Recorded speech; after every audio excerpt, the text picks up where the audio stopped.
Vocês já estão prontos para ouvir a palavra nessa noite? Então abram suas Bíblias. Livro de Apocalipse, capítulo 5. Nós vamos ler do verso 1 ao verso 13. Livro de Apocalipse. Nós vamos ler o capítulo 5, verso 1 ao verso 13.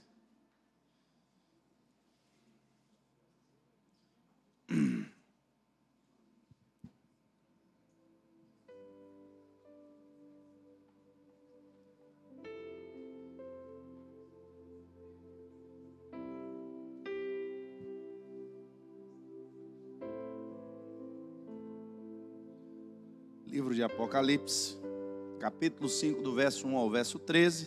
Nós estamos falando sobre Jesus Cristo. Encerramos na última quarta-feira que eu tive aqui falando sobre o Messias atemporal, sobre a revelação do Messias no Velho Testamento, no Novo Testamento, entendendo que ele está acima do tempo. E hoje nós vamos falar sobre a revelação de Jesus como o Cordeiro de Deus. Apocalipse, capítulo 5, verso 1 ao 13. Todos acharam? Amém. A palavra de Deus diz assim: então vi na mão direita daquele que está sentado no trono um livro em forma de rolo, escrito de ambos os lados e selado com 7 selos. Vi um anjo poderoso proclamando em alta voz: quem é digno de romper os selos e de abrir o livro? Mas não havia ninguém, nem no céu, nem na terra, e nem debaixo da terra, que pudesse abrir o livro, ou sequer olhar para ele. E eu chorava muito, porque não havia ninguém que fosse digno de abrir o livro e de olhar para ele. Então um dos anciãos me disse: não chore, eis que o leão da tribo de Judá, a raiz de Davi, venceu para abrir o livro e os 7 selos. E depois vi um cordeiro que parecia ter estado morto, em pé no centro do trono, cercado pelos 4 seres viventes e pelos anciãos. Ele tinha 7 chifres e 7 olhos, que são os 7 Espíritos de Deus enviados a toda a terra. Ele se aproximou e recebeu o livro da mão direita daquele que estava sentado no trono. Ao recebê-lo, os 4 seres viventes e os 24 anciãos prostraram-se diante do Cordeiro. Cada um deles tinha uma harpa e taças de ouro cheias de incenso, que são as orações dos santos. E eles cantavam um cântico novo: tu és digno de receber o livro e de abrir os seus selos, pois foste morto e com teu sangue compraste para Deus gente de toda tribo, língua, povo e nação. Tu os constituíste reino e sacerdotes para o nosso Deus, e eles reinarão sobre a terra. Então olhei e ouvi a voz de muitos anjos, milhares de milhares e milhões de milhões. Eles rodeavam o trono, bem como os seres viventes e os anciãos, e cantavam em alta voz: digno é o Cordeiro que foi morto de receber poder, riqueza, sabedoria, força, honra, glória e louvor. E depois ouvi todas as criaturas existentes no céu, na terra, debaixo da terra e no mar, e tudo o que neles há, que diziam: aquele que está sentado no trono e ao Cordeiro seja o louvor, a honra, a glória e o poder para todos sempre. Feche seus olhos. Deus, estamos, meu Pai, na tua casa, Senhor, nessa noite. O teu Espírito, meu Pai, paira sobre este lugar. Aqui, Deus, é o lugar onde invocamos o teu nome, aonde invocamos a tua presença, aonde invocamos o teu poder, meu Pai. Agora, Senhor, pedimos que o Senhor se manifeste de uma forma sobrenatural neste lugar, que o Senhor quebre, meu Pai, todos os grilhões do inferno, que o Senhor comece, Senhor, a remover deste lugar aqui agora, meu Deus, toda a estrutura, meu Pai, enviada do inferno, para querer, Senhor, dissipar, meu Pai, as tuas sementes, para querer, Senhor, confundir, meu Pai, as mentes, para que não compreendam, meu Pai, aquilo que o Senhor quer revelar nessa noite. Pedimos, meu Pai, que a estrutura espiritual deste lugar seja a estrutura do teu reino, Senhor. Manifesta, meu Pai, agora, Senhor, aquilo que há no céu aqui na terra. Faz com que, meu Deus, o nosso espírito se conecte com o teu espírito, meu Pai. Vai agora, Senhor, trabalhando nas mentes, nos corações, abrindo espaço, meu Pai, para a tua palavra, Deus. E faz, Senhor, com que cada coração seja capaz nessa noite de compreender especificamente aquilo que o Senhor quer falar com cada um dos teus filhos. Que não saia ninguém, meu Pai, deste lugar sem compreender, meu Deus, aquilo que o Senhor quer ministrar no coração. Em nome de Jesus. Queridos, quando nós lemos esse texto de Apocalipse, podemos ter uma compreensão muito mais profunda de algo que nós vemos na estrutura humana. Na história humana, na história da humanidade, escrita também dentro da palavra de Deus, no livro que nós vemos, como vimos dentro desta série, que fala sobre Jesus, e depois nos evangelhos que fala da sua encarnação e da sua morte, vemos a história de um homem que era o Filho de Deus e que morreu numa cruz para perdoar os nossos pecados. Mas quando nós entramos agora dentro do livro do Apocalipse, podemos ter a revelação de algo que é muito mais profundo do que os nossos olhos humanos foi capaz de compreender através da descrição daqueles que viram e foram testemunhas oculares do sacrifício de Jesus. Embora os relatos do Evangelho sobre a morte de Jesus descrevam a sua dor, a sua devoção e como ele se entregou naquela cruz por mim e por você, agora João acessa um nível diferente. João acessa agora uma visão que o olho humano não é capaz de contemplar. A Bíblia diz que enquanto João se encontrava na ilha de Pátimos, ele foi arrebatado em espírito. E aqui você precisa entender algo. A Bíblia diz que nenhum ser humano na sua carne pode contemplar a glória de Deus e permanecer vivo. Mas quando João agora é arrebatado em espírito, a Bíblia nos diz que João acessou em espírito a estrutura celestial. João começa a descrever no capítulo 4 que ele esteve diante do trono de Deus. E ele começa a revelar coisas profundas, coisas que a nossa imaginação não consegue compreender. Ele começa a ver seres celestiais, ele começa a ver uma estrutura que ele fica procurando referências humanas para tentar descrever tamanha glória, tamanha beleza e tamanho poder. Mas depois que João descreve aquele que estava sentado no trono, depois que ele descreve aqueles que estavam ao redor do trono, depois que ele descreve a adoração que era prestada àquele que estava no trono, o céu, que é o lugar da morada de Deus, que é o lugar para onde nós estamos indo, o céu, que é a estrutura da perfeição e daquilo que nós temos como prometido para nós, se envolveu aqui agora em um clima de tensão, o qual a Bíblia diz que João agora no seu espírito viu Deus, aquele que estava sentado no trono, com um livro em forma de rolo. E esse livro estava escrito de ambos os lados e selado com 7 selos. E de repente um anjo grita: quem é digno de romper os selos e de abrir o livro? E essa pergunta pairou no céu. E ninguém pôde responder. E aquela pergunta trouxe tanta inquietação no céu, que o que João agora expressa sobre o seu sentimento, estando naquele lugar, naquele momento. Não sei em que dimensão de tempo esse tempo se adequa ao nosso tempo, tendo em vista que dentro da dimensão de Deus, o tempo não é contado como o nosso.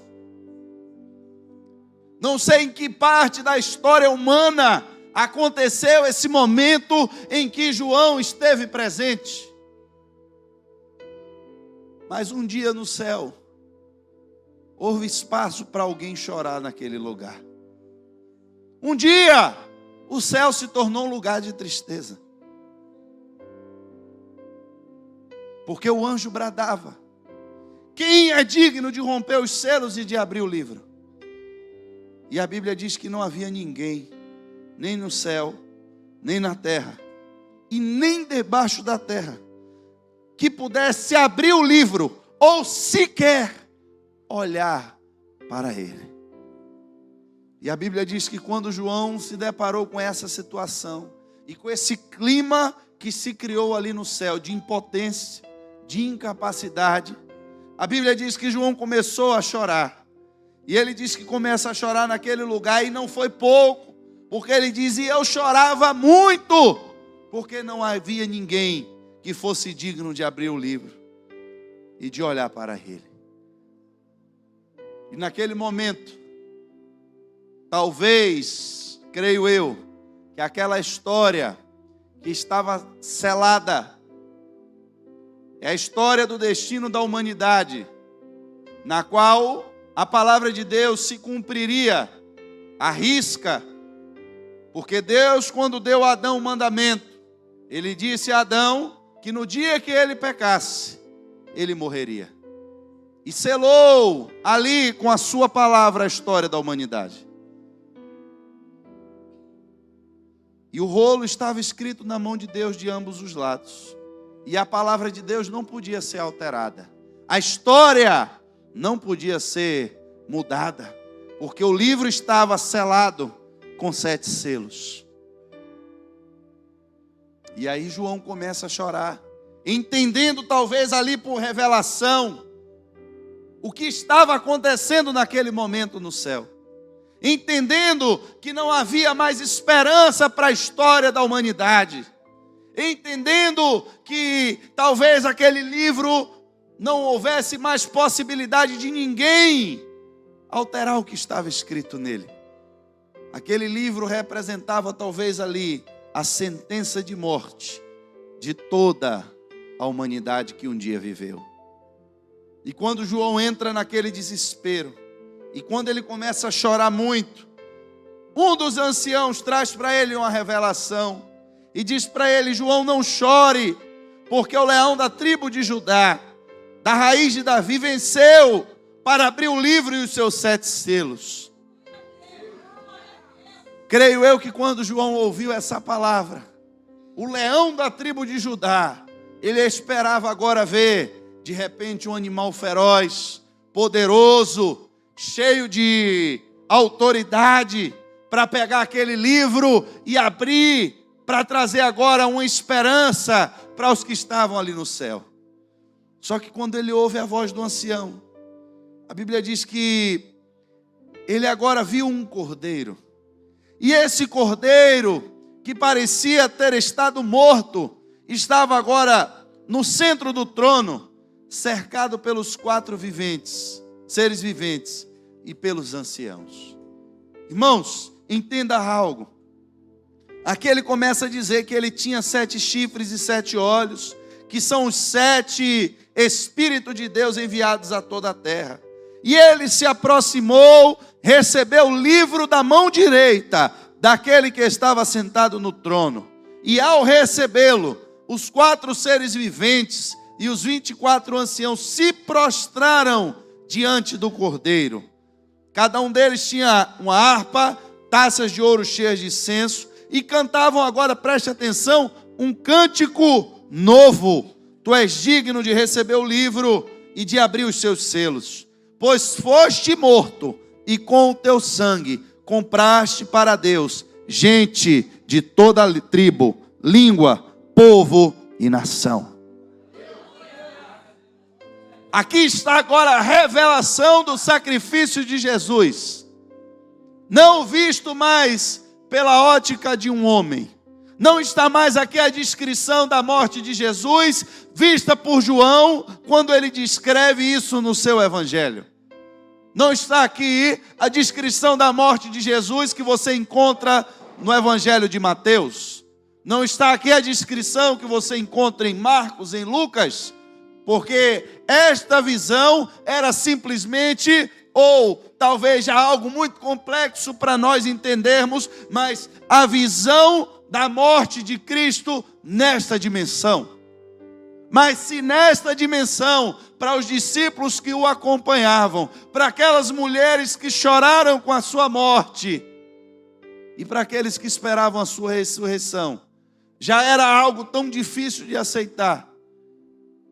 Agora João traz a visão do céu, do que de fato foi a morte do Cordeiro de Deus. De quem de fato Jesus era e o que ele estava fazendo na terra, refletido agora na dimensão celestial. A gente ainda não tem ideia do que isso significou. Se você entrar no capítulo 4, quando João entra no céu, que começa a se admirar com o trono de Deus, começa a ver a glória de Deus. No capítulo 4, verso 5, ele começa dizendo: do trono saíam relâmpagos, vozes e trovões, e diante dele estavam acesas 7 lâmpadas de fogo, que são os 7 Espíritos de Deus. João vê o trono de Deus e vê a glória de Deus e os 7 Espíritos de Deus. Depois ele começa a falar dos seres viventes, que cada um deles tinha 6 asas e eram cheios de olhos, tanto ao redor como por baixo das asas. E ele vai falar da adoração que esses seres viventes prestavam a Deus. Dia e noite repetiam sem cessar: Santo, Santo, Santo é o Senhor, o Deus Todo-Poderoso, que era, que é e que há de vir. Depois ele vai falar de Deus ainda. Está falando de Deus, do ancião que ele viu sentado no trono. E ele vai dizer: e viu os 24 anciãos que se prostraram diante dele, daquele que está sentado no trono, e adoraram aquele que vive para todo sempre. Eles lançam suas coroas diante do trono e dizem: Tu, Senhor e Deus nosso, és digno de receber a glória, a honra e o poder, porque criaste todas as coisas, e por tua vontade elas existem e foram criadas. Mas preste atenção, irmãos. Quando o livro apareceu, a estrutura da adoração, da glória do que João estava vendo, foi substituída por uma estrutura de choro. E quando o Cordeiro agora se revelou, quando ele viu o Cordeiro, a música no céu mudou. A estrutura de adoração no céu mudou. Se você observar, ele começou dizendo no capítulo 4, o que eu acabei de ler para vocês: os 7 Espíritos de Deus, os seres viventes e os 24 anciãos adorando a Deus no seu trono. Só que agora, quando o Cordeiro aparece, ele começa a dizer: depois eu vi um Cordeiro, e ele estava em pé no centro do trono. Quem estava agora no centro do trono? O Cordeiro.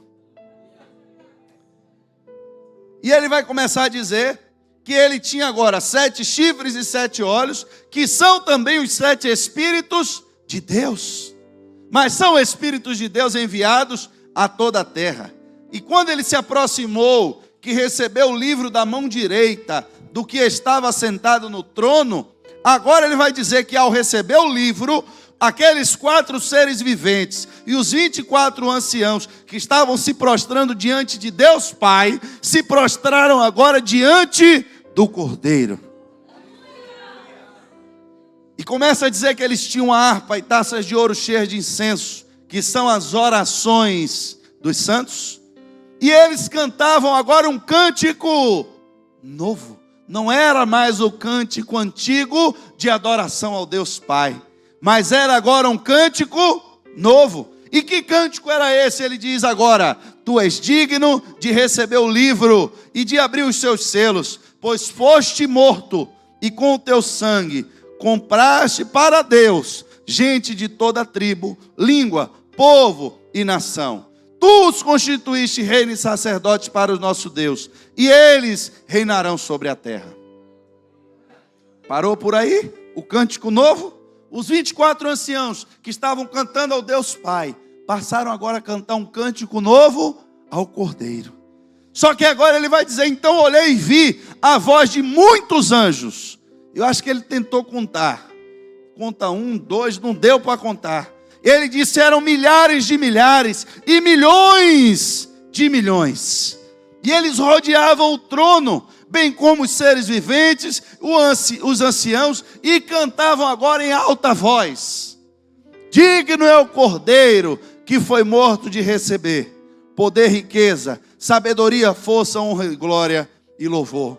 Parou por aí? Não! Mudou a estrutura de adoração no céu, só que agora ele diz que mudou a estrutura também de adoração na terra, porque ele diz: depois ouvi todas as criaturas existentes no céu, na terra, debaixo da terra e no mar, e tudo o que neles há, que diziam: aquele que está sentado no trono e ao Cordeiro seja o louvor, a honra, a glória e o poder para todos sempre. No início, os seres viventes, os 7 espíritos e os 24 anciãos estavam adorando ao Deus Pai. Depois que o Cordeiro foi morto e reviveu, agora a estrutura do céu inteira, a estrutura da terra inteira, debaixo da terra e no mar, começaram a adorar agora ao que está sentado no trono, mas também ao Cordeiro. Que seja o louvor, a honra, a glória e o poder para todos sempre. O que foi, irmãos, que aconteceu para que nós tivéssemos agora essa visão gloriosa? 1 Pedro, no capítulo 1, do verso 18 ao 20, Pedro vai dizer o seguinte: sabendo que não foi com coisas corruptíveis, como prata ou ouro, que fostes resgatados da vossa vã maneira de viver, que por tradição recebeste dos vossos pais, mas com o precioso sangue de Cristo, como de um cordeiro imaculado e incontaminado, o qual na verdade em outro tempo foi conhecido, ainda antes da fundação do mundo, mas manifestado nesses últimos tempos, por amor de vós. Aqui, irmãos, nós começamos a entender o que foi de fato a estrutura espiritual do sacrifício de Jesus, visto como o Cordeiro de Deus. Como nós vimos até a quarta-feira, a última que eu preguei, Jesus era anunciado como Messias, e você encontra a referência dele como Messias em Moisés, nos profetas, e hoje com a estrutura que temos, a Bíblia escrita, você encontra em todos os evangelhos a referência de quem foi Jesus e da sua obra redentora. Mas quando você começa agora a se aprofundar no Novo Testamento, você começa a entender algo mais profundo, você começa a entender algo que tem uma conotação espiritual, a qual nenhuma dimensão carnal pode revelar ao homem. Porque embora estejamos falando de coisas que têm semelhança com as coisas desse mundo, mas elas se revestem agora de algo que tem uma espiritualidade, de algo que de fato não está manifesto nessa terra, mas está acontecendo na dimensão do céu. O ser humano vive nessa terra, o ser humano vive guiado pelos seus instintos, guiado pelos seus desejos, guiado por aquilo que vem no seu coração. E vive muitas vezes igual um animal, porque ele nasce, ele cresce, ele reproduz e morre, mas ele não entende que ele não é simplesmente mais um animal sobre a face da terra.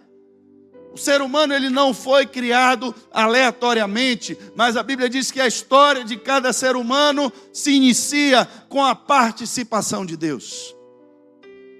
A importância de cada ser humano por ser único, irmãos, não é coincidência A impressão digital foi descoberta porque na Bíblia tem essa referência. E alguém lendo a Bíblia resolveu pesquisar e conferir o que é verdade. Que dos bilhões de seres humanos que já passaram sobre a face da terra. E olhe que hoje a maior parte das digitais estão arquivadas em bancos de dados que são confrontados por sistemas de computadores. E não existe um ser humano que tenha impressão digital igual ao outro. Podem ser gerados no mesmo ventre. Podem ter sido o mesmo óvulo que se dividiu em dois. Nascem duas criaturas diferentes, com espíritos diferentes, com almas diferentes e com digitais diferentes. A pergunta é, tendo agora a compreensão e a revelação, não física, porque física, você pega seu CPF, você é um número. Para esse país, para esse planeta, para o mundo que nós estamos, você é apenas mais um número.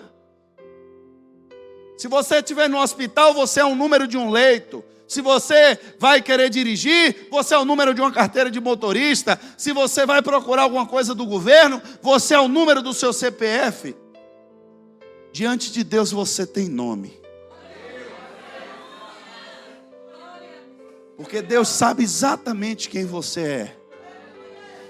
Muitas vezes nós olhamos para a nossa própria história, olhamos para nós mesmos, e às vezes começamos a nos comparar com as outras pessoas. E começamos a achar que Deus foi injusto com a gente. Por que é que Deus permitiu que eu nascesse neste lugar? Por que é que Deus permitiu que eu nascesse nessa família? Por que é que Deus me deu esses pais? Por que é que a minha história é assim? Por que é que a minha história é assada? Irmão, presta atenção. Você já pensou se um ser humano adulto tivesse se comparando com a criança? Na sua forma de comer? Por que é que ele come menos do que eu? Por que é que ele veste roupas menores do que eu? Por que é que ele pega peso menor do que eu? Para você que está de fora vendo essa situação, você julgaria ridículo. Porque é que alguém que tem uma estrutura maior está se comparando com alguém que tem uma estrutura menor. Você conhece as pessoas de olhar o seu físico. Mas Deus, a Bíblia diz que não deu a ninguém nenhuma forma de tentação ou estrutura contrária que essa pessoa não pudesse suportar. Nem todo ser humano é igual, irmãos. Cada um nasceu com suas próprias fraquezas, com as suas próprias dificuldades. Se você tem passado por grandes dificuldades, entenda, é porque você ainda não descobriu o potencial da força que você tem. Porque nós gostamos de trabalhar com o inverso. Queremos ser fortes para pegar pouco peso, para não nos custar nada. Mas não é assim que funciona. Porque o maior exemplo que nós temos agora é o exemplo do Cordeiro. Por que é que o Cordeiro passou por tudo que ele passou? Ele, o profeta diz, olhando para eles, não víamos na minha tradução, para ficar fácil de entender nessa noite, olhando para ele, você não via diferença nenhuma no seu aspecto físico. Eu via.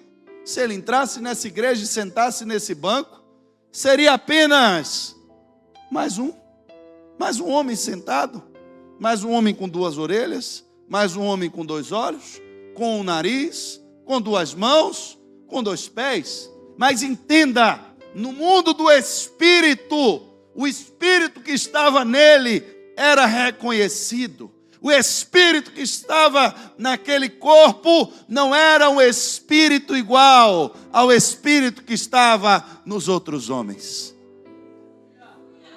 Nós julgamos as pessoas pela aparência. Chega o profeta Samuel, primeira vez, Deus mandou um cara malhado, dobrado, bonitão. Eu acho que o processo agora já está mais fácil. Jessé, cadê seus filhos? Bota para fora aí. Quando ele viu o primeiro, meu irmão, o homem atlético, todo malhado, ele olhou e disse, não, o cidadão é esse aqui mesmo. O Espírito disse a ele, você vê a aparência dos homens, Mas Deus vê o espírito, o coração do homem.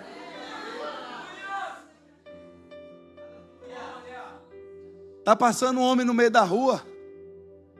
Para quem estava na fila para ser batizado por João, era só mais um. Como você muitas vezes se julga mais um no meio da igreja.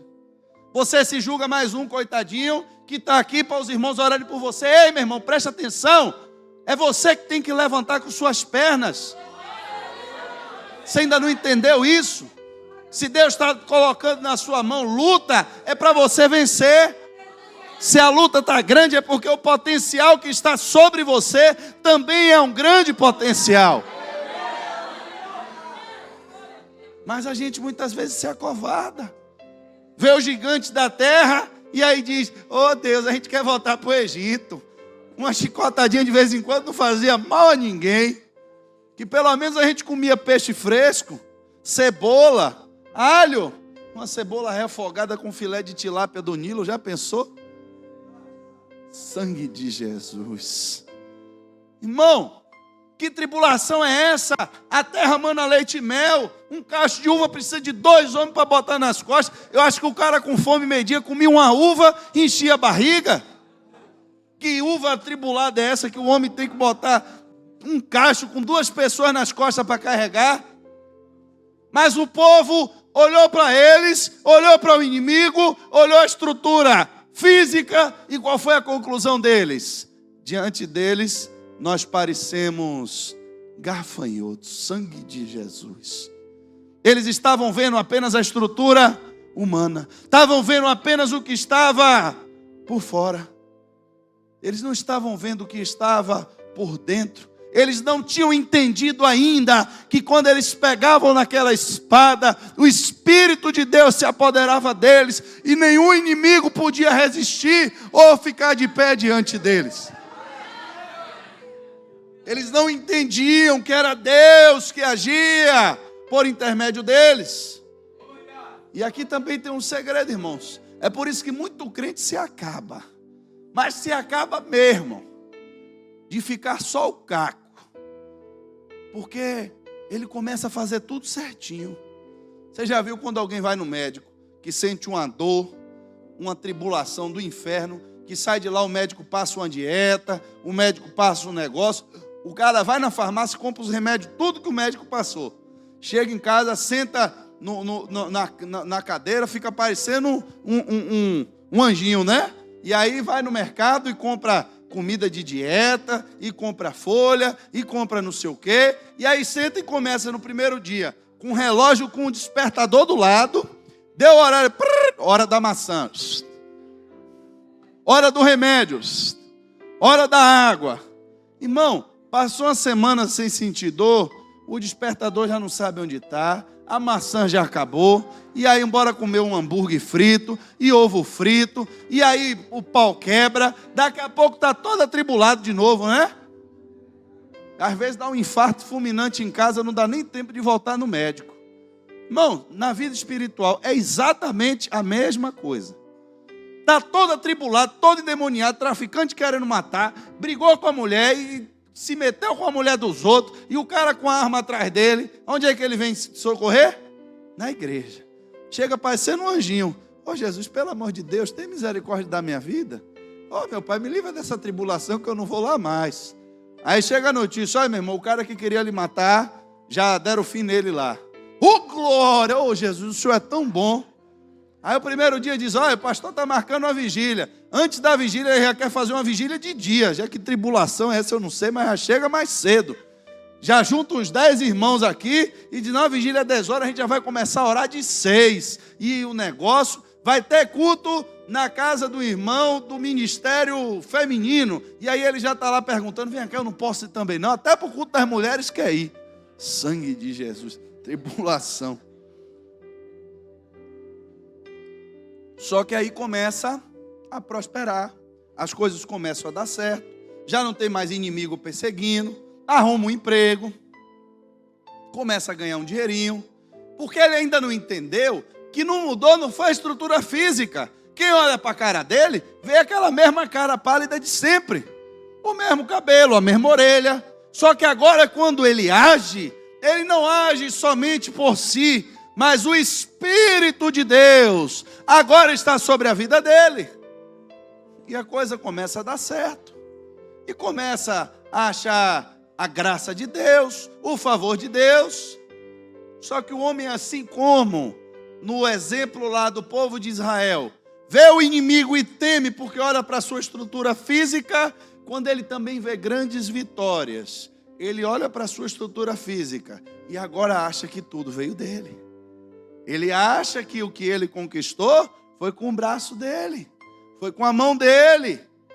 E aí, irmãos, começa a descumprir a dieta, começa a deixar de tomar o remédio, começa a deixar de vir para o hospital, deixa de fazer o tratamento. Alguns ainda conseguem voltar em uma crise, outros se acabam por lá mesmo e só recebe a notícia de que a pessoa morreu sem Deus. Precisamos, irmãos, entender que os nossos olhos são limitados àquilo que nós vemos, mas quem tem o Espírito de Deus também tem o poder de discernir aquilo que é espiritual. Vai Jesus passando, cheio de judeu no meio ali, pessoal olhando, vai mais um homem ali, vai mais um rabino ali. Daqui a pouco ele se bate com quem? João Batista. E o que é que João Batista tinha que os outros homens não tinham? O Espírito de Deus. Quando João Batista vê Jesus, ele diz, você vai achar esse João, no Evangelho de João, capítulo 1, 29 ao 30. Eis o Cordeiro de Deus, que tira o pecado do mundo. Este é aquele do qual eu disse, após mim vem um homem, que foi antes de mim, porque já era primeiro do que eu. O que é que João Batista está dizendo aqui, irmão? Tem tanta informação aqui em poucas palavras, que a gente não consegue ter dimensão. Quem foi que viu o trono do Cordeiro? João que escreveu esse evangelho. Mas em João Batista, João ainda não tinha visto o trono. João ainda não tinha escrito o livro do Apocalipse.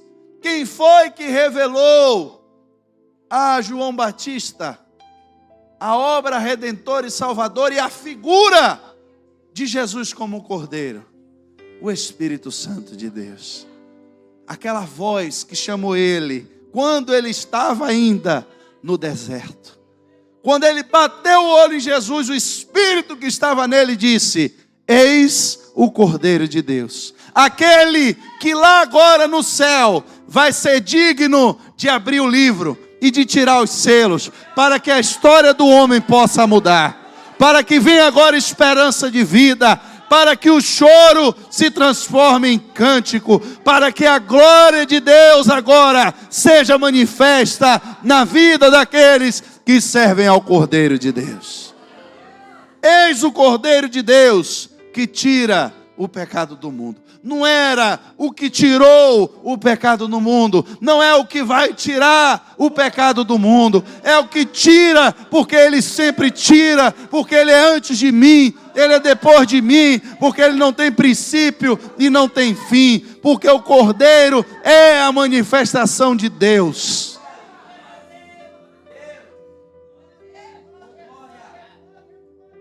Em Hebreus, do capítulo 9, verso 23 ao 28, o escritor vai dizer assim, de sorte que era bem necessário que as figuras, olha que ele está falando de figuras, das coisas que estão no céu, assim se purificassem, mas as próprias coisas celestiais, com sacrifícios melhores do que estes, porque Cristo não entrou num santuário feito por mãos, figura do verdadeiro, porém no mesmo céu, para agora comparecer por nós, perante a face de Deus, nem também para si mesmo se oferecer muitas vezes, como o sumo sacerdote cada ano entra no santuário com sangue alheio. De outra maneira, necessário lhe seria padecer muitas vezes, desde a fundação do mundo.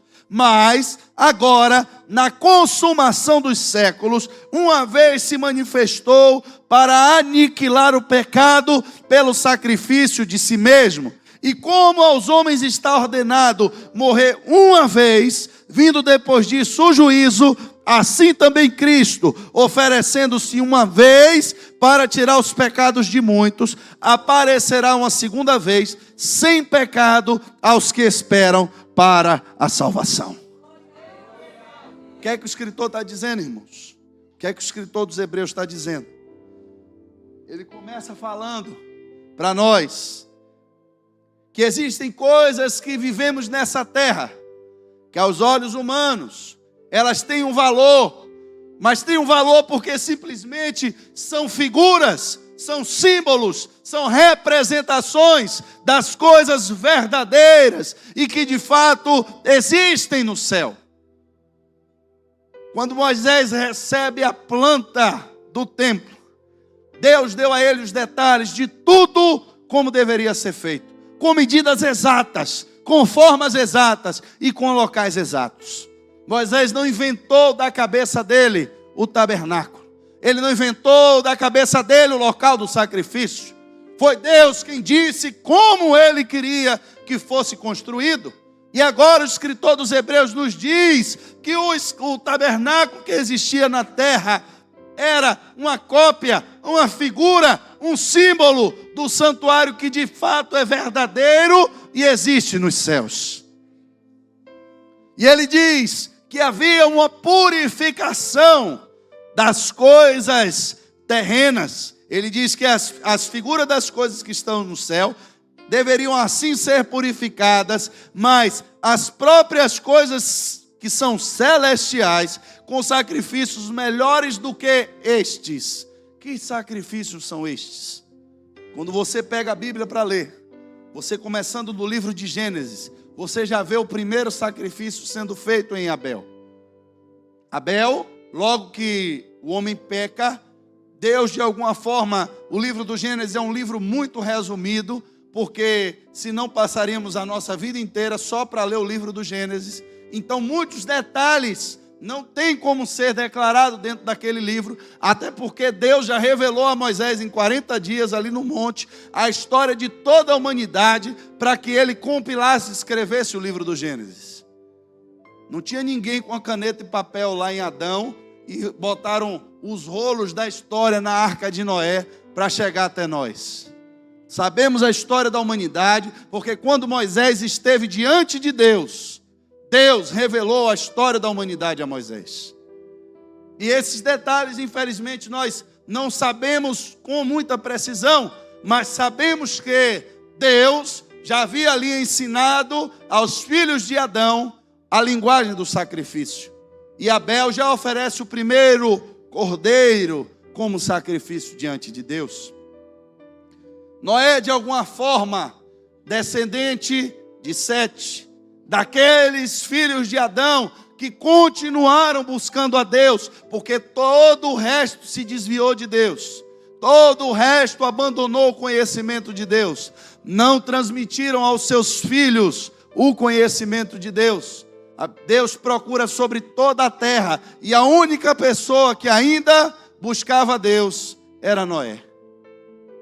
Quando Noé sai da arca, a Bíblia diz que o que ele fez foi oferecer um sacrifício a Deus.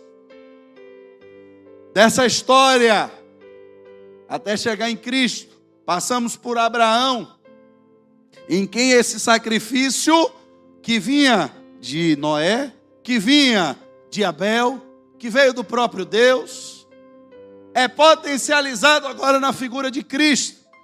Na frase, no versículo clássico que nós vemos em Gênesis 22, do 7 ao 8, quando Isaac chega para Abraão e diz: meu pai, eis aqui o fogo e eis aqui a lenha, mas onde está o cordeiro para o holocausto? Mal sabia ele que ele ia perder a sua vida quando chegasse no cume do monte. Mal sabia ele que a história dele já estava definida e determinada, que naquele dia ele subiria ao monte e não desceria mais de lá. ele estava caminhando para a sua própria morte. E quando ele chega agora, diante do momento da sua morte, a Bíblia diz que Deus brada do céu e diz a Abraão que não sacrificasse o seu filho. Mas naquele momento já havia sido preparado por Deus um cordeiro que estava com os chifres presos em um arbusto para morrer no lugar de Isaque, simbolizando a figura do cordeiro que foi morto e abriu o livro para mudar a minha e a sua história. E aí agora nós entramos dentro da tradição judaica, Deus tentando abrir a mente do povo para entender a linguagem do sacrifício. Passamos pelo primeiro e grande sacrifício da Páscoa, quando o povo ainda estava preso ali no Egito, e Deus foi libertar o povo. O que ele exigiu? Que o povo matasse, cada uma das famílias, o seu próprio cordeiro. E o sangue do cordeiro, passado na porta das casas, livrou eles do anjo da morte. E você tem que entender que durante toda a existência daquele povo, todos os anos, e aos que ainda continuam guardando a tradição judaica, no tempo de hoje, todo ano, eles fazem o mesmo ritual de celebrar a festa da Páscoa, com a figura de um cordeiro ainda morto ali, no qual eles comem a sua carne, para lembrar que um dia Deus livrou eles do Egito. Então, logo no começo do ano, eles tinham que celebrar a Páscoa matando um cordeiro. Mas havia um outro grande dia na tradição judaica, o qual foi estabelecido por Deus, e é esse dia que você tem que entender que o escritor dos Hebreus está dizendo, quando ele diz: Cristo não entrou no santuário feito por mãos, figura do verdadeiro, porém no mesmo céu, para comparecer por nós perante a face de Deus. Nem também para si mesmo se oferecer muitas vezes, e aí aqui agora está esse dia, como o sumo sacerdote, cada ano entra no santuário com sangue alheio. Que expressão é essa que o escritor dos Hebreus está dizendo? Você vai encontrar no livro de Levítico, no capítulo 16, do verso 29 ao 30, ele diz assim: e isto vos será por estatuto perpétuo, no 7º mês, aos 10 do mês, afligireis a vossa alma, e nenhuma obra fareis, nem o natural, nem o estrangeiro que peregrina entre vós, porque naquele dia se fará expiação por vós, para purificar-vos, e sereis purificados de todos os vossos pecados perante o Senhor. Esse é o dia em que o povo judeu celebrava o dia do perdão, o dia da expiação, ou o Yom Kippur judeu. E qual era a determinação para esse dia? Já que eu disse a vocês que no dia da Páscoa também precisava se matar um cordeiro, para relembrar que o cordeiro foi morto no Egito, para que o anjo da morte não passasse sobre ele. Aí ele vai dizer, no verso 16 ao 17, assim fará expiação pelo santuário por causa das imundícies dos filhos de Israel e das suas transgressões, segundo todos os seus pecados. E assim fará para a tenda da congregação que mora com eles, no meio das suas imundícies. E nenhum homem estará na tenda da congregação, falando aqui do sumo sacerdote, quando ele entrar a fazer propiciação no santuário, até que ele saia. Assim fará expiação por si mesmo, pela sua casa e por toda a congregação de Israel. O cordeiro ali tinha que ser morto.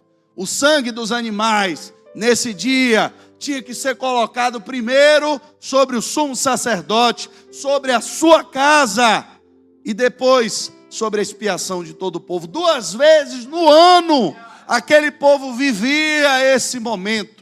Essa linguagem espiritual de entender que o sangue de um cordeiro estava ali purificando ele dos seus pecados.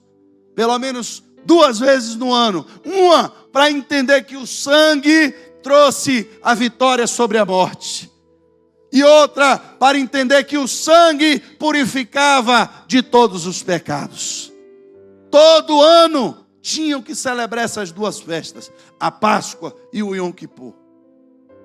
Só que agora o escritor dos Hebreus está dizendo, todo ano tinha que ser feita a mesma coisa.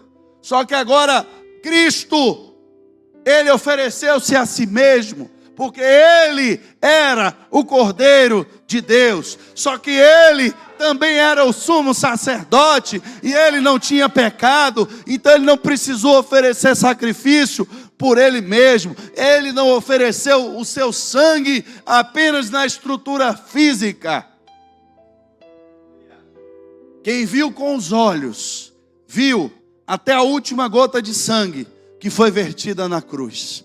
Quem teve agora revelação do que aconteceu no mundo do Espírito, viu agora o que o escritor dos Hebreus nos diz, que ele entrou no santuário de Deus com o seu próprio sangue, e entrou uma única vez para perdoar agora todos os pecados daqueles que creem no seu nome.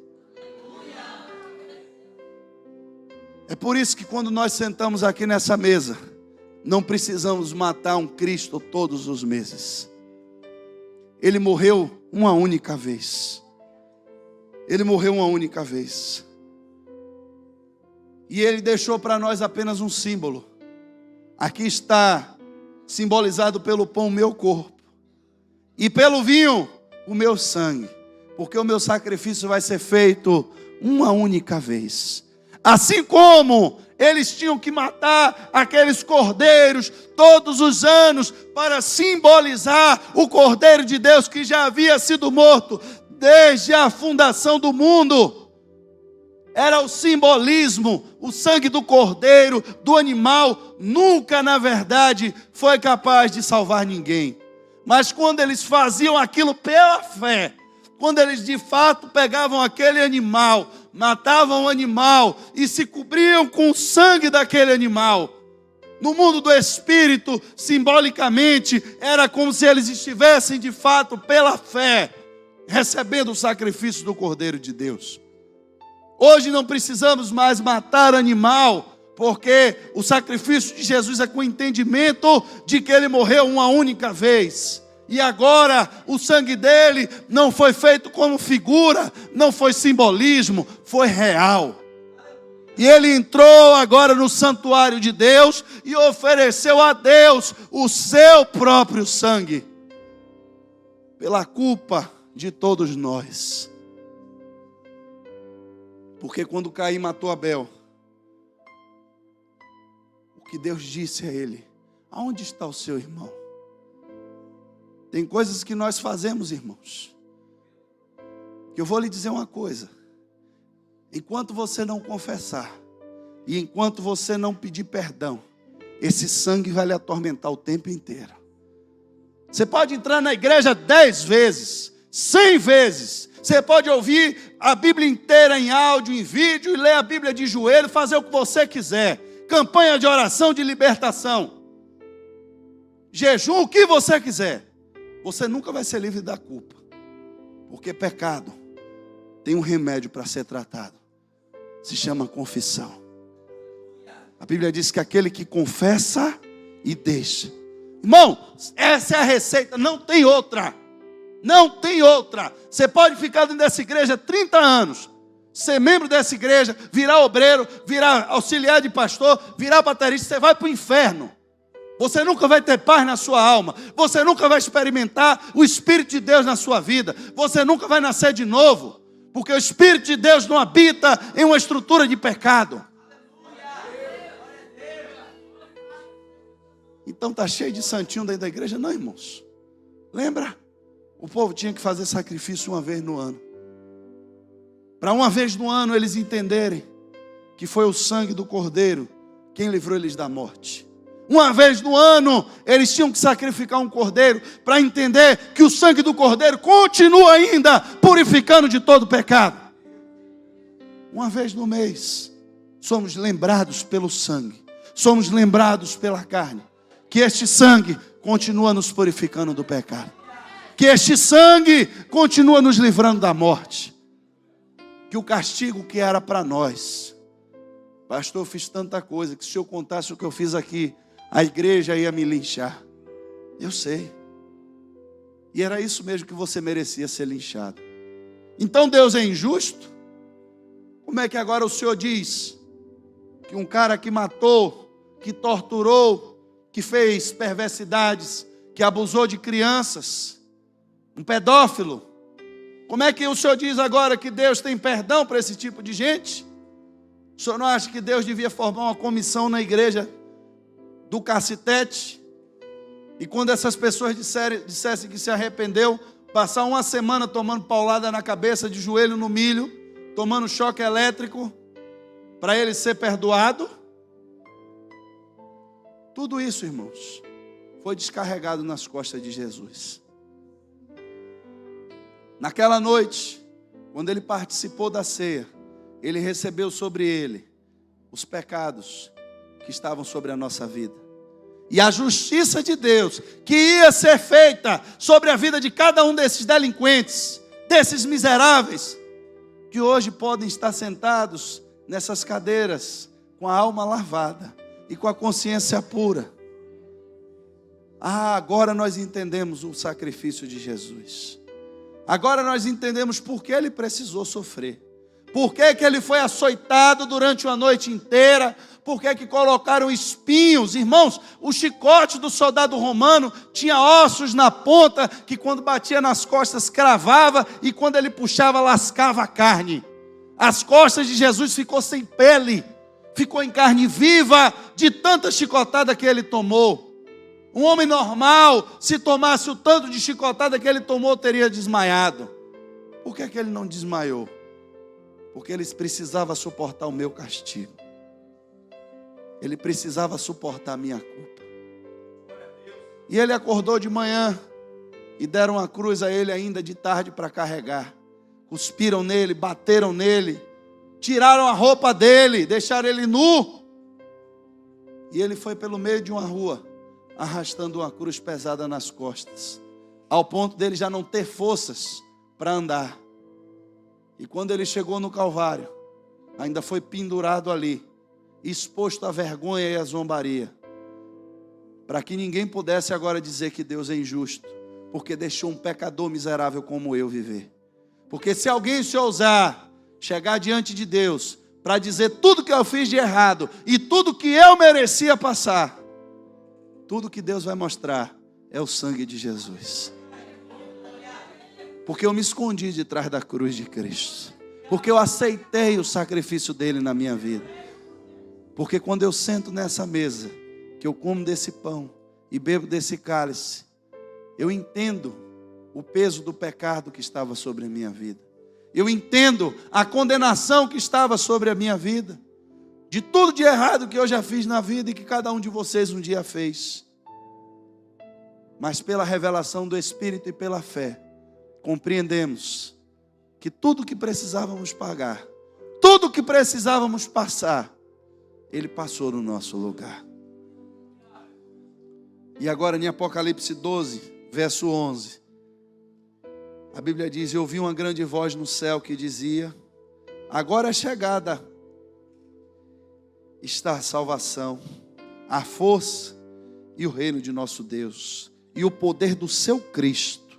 Porque já o acusador de nossos irmãos é derrubado, o qual diante do nosso Deus os acusava de dia e de noite. E aqui está o segredo, irmãos. Porque eles o venceram pelo sangue do Cordeiro e pela palavra do seu testemunho. E não amaram a sua vida até a morte. Aqui, dentro dessa declaração, tem duas coisas que nós não poderíamos fazer: comprar a nossa salvação. Porque João, quando viu o livro, ele disse que nós não seríamos nem dignos de olhar o livro. Nem o arcanjo Miguel, nem o arcanjo Miguel.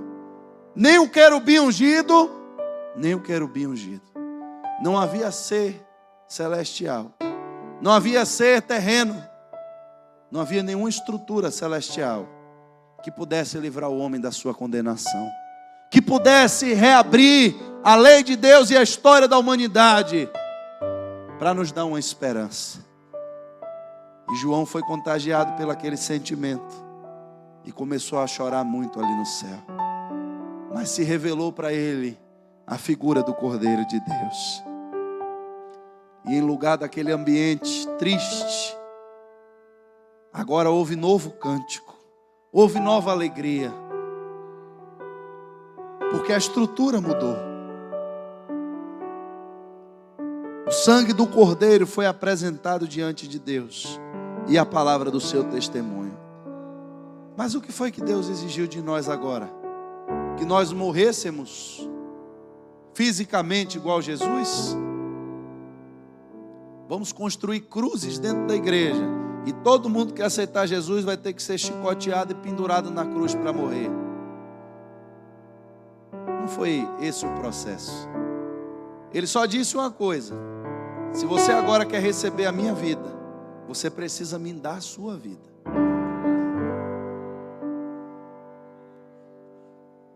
E a gente precisa entender de fato o que precisa, meu irmão, compreender a gente dar a nossa vida a Jesus.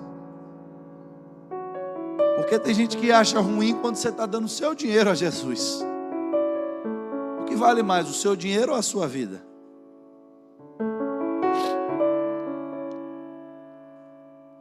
Quando você entrega a sua vida a Jesus, significa que você está entregando a Ele os seus sonhos, os seus planos, a sua vontade, o seu desejo. Porque tem desejos que são bons, mas tem desejos que vêm na sua vida que você sabe que não são bons. E não tem como você viver a vida dele se você quer continuar vivendo na estrutura do pecado. Mas é um desejo forte que vem, eu sei. A estrutura espiritual já foi liberada para você vencer esse mau desejo. A pergunta é: qual é o tanto que você quer viver a vida de Jesus em você? Porque tem muita gente procurando Jesus para melhorar de vida. Tem gente procurando Jesus para realizar os seus sonhos. Tem gente procurando Jesus para Jesus fazer um milagre.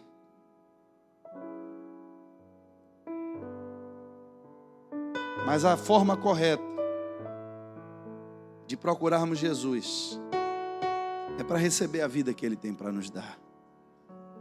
E esse é o momento que não nos deixa esquecer o que é que de fato nós estamos fazendo aqui nessa igreja. Por que é que nós estamos aqui? No que é que de fato nós cremos? Nós não entramos aqui porque está difícil ganhar na loteria e eu vou fazer uma oração para ver se fica mais fácil. Durante o carnaval eu já vi uma música tribulada dizendo que o cara vinha para a igreja para a mulher voltar. Sangue de Jesus. Botaram um som do inferno lá que a gente estava ouvindo a música por osmose. Tem gente que procura Jesus para resolver seus problemas. Depois que Jesus resolve, ele vai embora. Porque ele não quer compromisso com Jesus. Mas o segredo foi esse aqui. Eles não amaram as suas vidas até a morte. Que o Espírito de Deus possa nos revelar a grandeza de quem Jesus é. Do que de fato significou o seu sacrifício, não apenas na estrutura terrena, mas dentro de uma dimensão espiritual. Que você possa entender também espiritualmente o que significa quando você diz: eu aceito o sacrifício de Jesus sobre a minha vida. Eu recebo o perdão de Deus pelos meus pecados. Mas tem que confessar.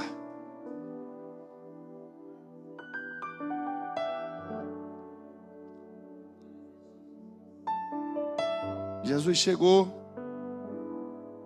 para Marta e Maria.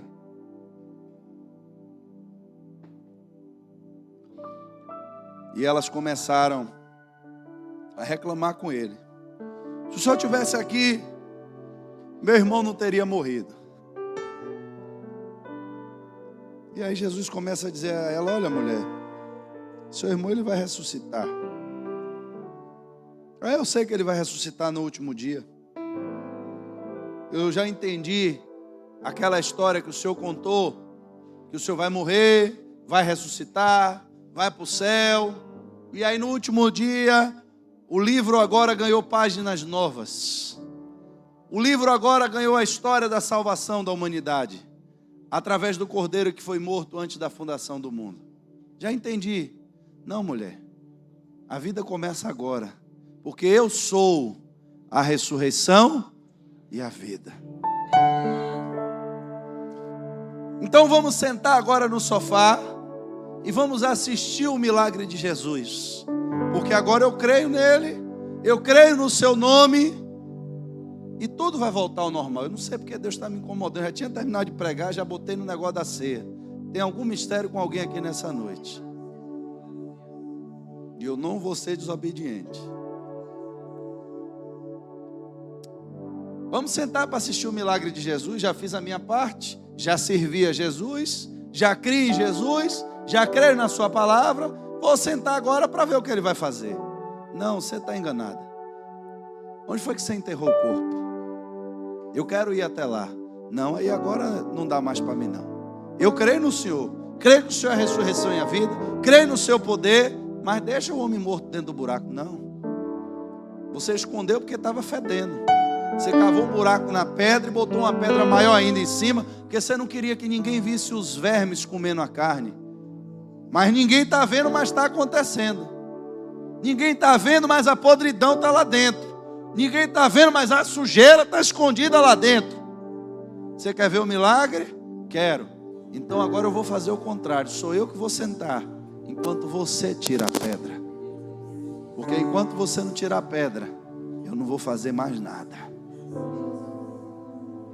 E ninguém quer revelar sujeira, irmãos. É vergonhoso. Naamã quase continua leproso, porque quem olhava para ele, via patente de general. No meio daquela comitiva, o homem que tinha a roupa mais bonita, certamente era ele. O homem que estava cercado de maior glória, certamente era ele. Mas aonde ninguém podia ver, aonde os olhos não podiam alcançar, tinham feridas cheias de pus, cheias de sujeira, fedorenta, uma carne apodrecendo, que ele não queria mostrar a ninguém. E agora ele tinha que ficar pelado no meio de todo mundo, para pular em um rio, que ele sabia que a água não era nem tão limpa assim. E ele ia voltar para casa, porque ele não queria expor sua vergonha, ele não queria expor sua sujeira. Como ficaria agora o grande general na frente de pessoas inferiores, que viram agora os seus defeitos, que viram agora as suas sujeiras? Se tinha uma roupa tão cara e bonita para esconder toda aquela estrutura que estava enterrada. Sepulcro na pedra era sepulcro de rico, porque quando Jesus foi enterrado, ele também foi enterrado em uma gruta na pedra, e a Bíblia diz que era o sepulcro de José de Arimateia, porque a tradição dos judeus era o homem ser enterrado na terra, no pó. Só que não dava mais tempo cavar buraco, porque já era de tarde, já ia virar sábado, porque lá, quando o sol se põe, já é outro dia. E quem ia cavar mais buraco para enterrar Jesus? E o que faz com o corpo dele? Então um homem rico, que já tinha um sepulcro cavado na rocha, pediu o corpo de Jesus para enterrar ele como rico na sua morte. Isso nos leva a entender que de alguma forma Lázaro deveria ser um homem também que tinha condições. Estava enterrado como um homem rico, mas o que tinha dentro do túmulo da riqueza era podridão e era sujeira. Antes de Jesus fazer qualquer coisa, ele disse: tem que tirar a pedra, tem que expor o fedor que está aí dentro, tem que expor o corpo morto que está aí dentro. E tem muita gente que vem para a igreja e acha que Jesus vai fazer tudo. Enquanto você não vomitar o mal, enquanto você não reconhecer o pecado, enquanto você não confessar o pecado que você cometeu, mas ninguém sabe, ninguém viu. Quando eu cometi esse pecado, não tinha ninguém vendo. A Bíblia diz que quando Deus perguntou a Caim: cadê Abel? Eu sou guarda de meu irmão? Que Deus responde a ele: o sangue do seu irmão está clamando a mim da terra. É o sangue do seu irmão. E essa culpa de sangue, irmãos, não sai porque você entrou na igreja. Essa culpa do sangue não sai porque você sentou num banco e vestiu uma roupa bonita. Porque a lepra continua comendo por dentro. A culpa do sangue não sai simplesmente porque você comprou uma Bíblia e botou debaixo do braço. Pecado tem nome. Pecado tem nome. Cada pecado tem o seu próprio nome. E cada um dos que cometeu o seu pecado sabe como a sua consciência é atormentada pelo seu próprio pecado. Mas ninguém sabe. Eu virei uma pessoa tão boazinha. Eles olham para mim agora e me veem quase um general de guerra. Enquanto você não tirar a roupa e mostrar a ferida e a sujeira, você nunca vai ser curado. Enquanto você não abrir o seu coração para contar o que você fez, você nunca vai ser sarado. Porque só os que confessam e deixam alcançarão misericórdia.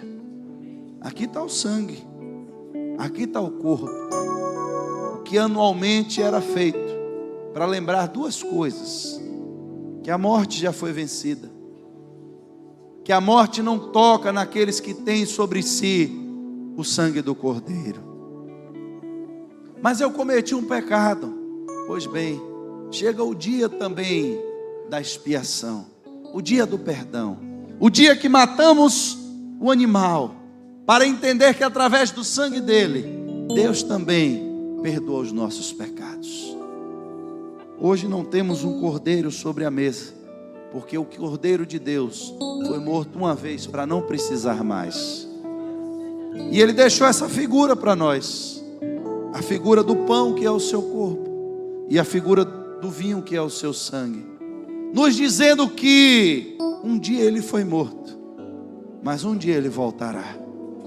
E ele volta agora com todo o seu poder, com toda a sua glória, para levar aqueles que creram no seu nome, que não amaram as suas vidas até a morte, mas que confiaram nele, confiaram no nome dele, e que deixaram a prostituição, que deixaram a mentira, que deixaram as orgias, que deixaram a novela mundana que fica passando cena de sexo e crente assistindo, que deixaram aquilo que entristece o Espírito Santo de Deus. O que é que a gente tem posto diante dos nossos olhos? Você acha que o que você vê não muda quem você é? Se você vem para a igreja com a esperança de ouvir a palavra de Deus, porque isso vai fazer bem para você, você acha que a tarde toda que você fica assistindo os outros, matando os outros, e violência, e vingança, e tiro, e morte, e facada no pescoço, você acha que isso não interfere em você? Você acha que está tudo bem?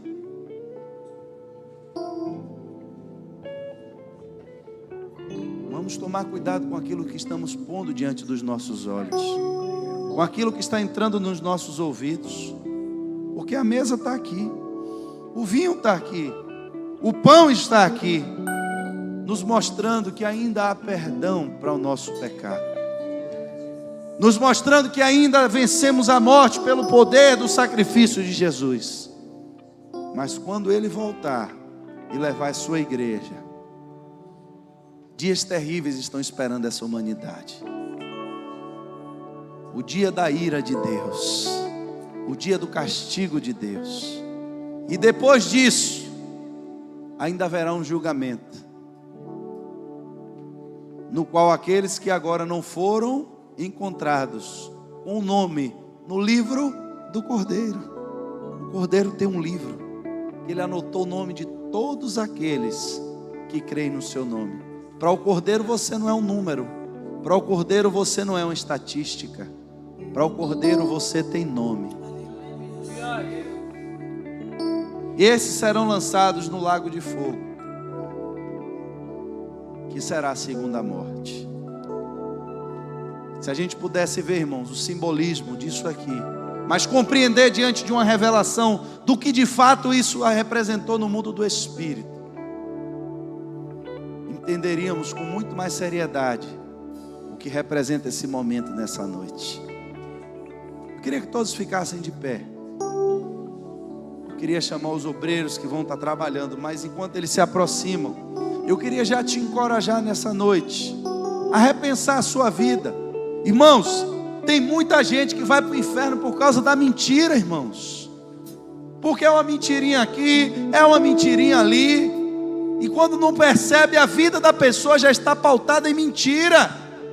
Mas pastor, como é que eu ia falar a verdade? Entenda, irmãos, as coisas espirituais. A Bíblia diz que quem inventou a mentira foi Satanás, que a linguagem chamada mentira pertence a ele, e que todo mundo que lança a mão da mentira, seja para que for, se torna filho de Satanás. Mas eu ia perder o emprego, pastor. Se você perdesse o emprego para não largar uma mentira, Deus teria poder de lhe arrumar um emprego melhor. Mas eu ia perder meu casamento. Eu tenho certeza que maior é Deus do que qualquer estrutura humana. Mas tem gente que já criou o hábito de mentir, que qualquer coisinha já mente, anda na mentira constantemente e ainda espera que o Espírito Santo de Deus esteja com você. Irmãos, essa noite, que não estamos aqui para sermos condenados, ao contrário, estamos aqui para sermos lembrados de que há poder no sangue de Jesus para lavar nossa boca, lavar nossa língua. Crente que anda com palavrão, xingando o tempo inteiro, cada nome pior do que o outro. Irmãos, quando você está xingando um palavrão, você está invocando um demônio. Você já prestou atenção nisso? Quando você chama o nome que o pessoal diz da Laela, você está invocando isso para a sua vida. É isso que você está atraindo para a sua vida. E tem gente que só anda com esse nome na boca, está vendo tudo dando para trás na vida e não sabe por quê. Não adianta vir para aqui tomar ceia e sair daqui e continuar com palavrão. A Bíblia diz: nenhuma palavra torpe saia da sua boca. Está escrito na Bíblia. Mas a gente quer chegar aqui e ver gente rodando, gente girando, gente dando um pentecoste. Quer ver o profeta chegar, revelar a vida de todo mundo. A gente quer ver Deus agir. Só que essa não é a noite só de Deus agir. Para Deus agir, primeiro a gente precisa tirar a pedra. Porque o que ninguém podia fazer, Ele já fez. Ele removeu os selos para nos dar uma nova história, para nos dar um novo cântico, para nos dar uma nova vida, para mudar a nossa estrutura. E agora, pastor, o senhor falou aí, e eu fiquei com medo. Não, irmãos, esse é exatamente o momento que você precisa agora se encorajar diante de Deus, porque Ele não quer que você faça como Adão, viu o pecado e fugiu diante da presença de Deus. Ele quer que você confesse e deixe. Mas já tem 30 anos, pastor, que eu fiquei devendo. Irmãos, pecado não é igual dívida de banco que prescreve não, que depois de 5 anos tira seu nome do SPC. A única coisa que apaga o pecado é o sangue de Jesus. E se você não recebeu a estrutura do sangue sobre a sua vida, infelizmente, a condenação é o que resta. Essa é a noite de nos colocarmos agora diante de Deus, porque a Bíblia diz: examine-se o homem a si mesmo. Não é o pastor que vai examinar ninguém, é você que vai olhar a sua vida, vai ver o que é que você tem visto no celular, o que é que estão compartilhando nos grupos de WhatsApp que você está. Mas pastor, é o grupo da escola que só estão botando lá pornografia. Saia do grupo da escola, pega o contato do povo. Irmão, no meu tempo não tinha WhatsApp, todo mundo fazia trabalho de escola e entregava sem precisar estar vendo pornografia. Se você está num ambiente que não presta, que estão botando coisa ruim, chame o coordenador, fale, ou então saia. Você tem que cortar o mal pela raiz. Está brincando com o pecado, irmãos?